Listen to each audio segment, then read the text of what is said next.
Understanding the phrase, take up the slack. Hello, everyone. Welcome to our English language learning series. Today, we're going to explore a fascinating English phrase, take up the slack.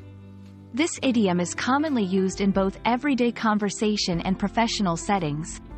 By the end of this video, you'll understand what it means, how to use it, and in what context it's most appropriate. So, let's dive in. The phrase, take up the slack, has its roots in physical activity, like tightening a rope or cable. Imagine a rope that is loose or slack. To take up the slack means to pull it tight. In a figurative sense, this phrase means to compensate for a deficiency or lack of something, or to contribute more because someone else is contributing less.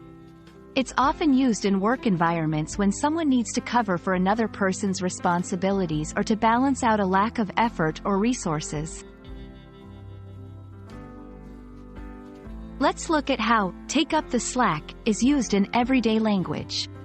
For example, in work, when Lisa was on maternity leave, the rest of the team had to take up the slack. In family, since my brother was sick, I had to take up the slack at home, doing extra chores.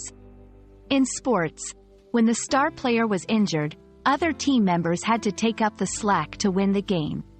These examples show how the phrase can be applied in different scenarios, emphasizing the action of filling in or compensating for someone else's absence or lack of contribution.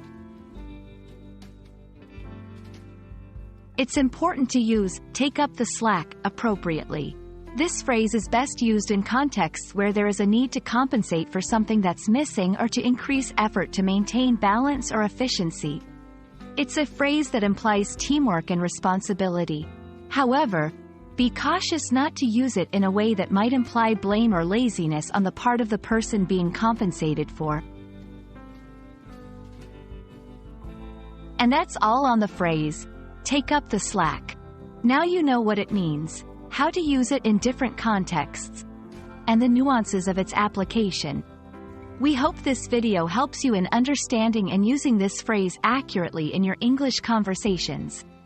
Thanks for watching, and keep learning.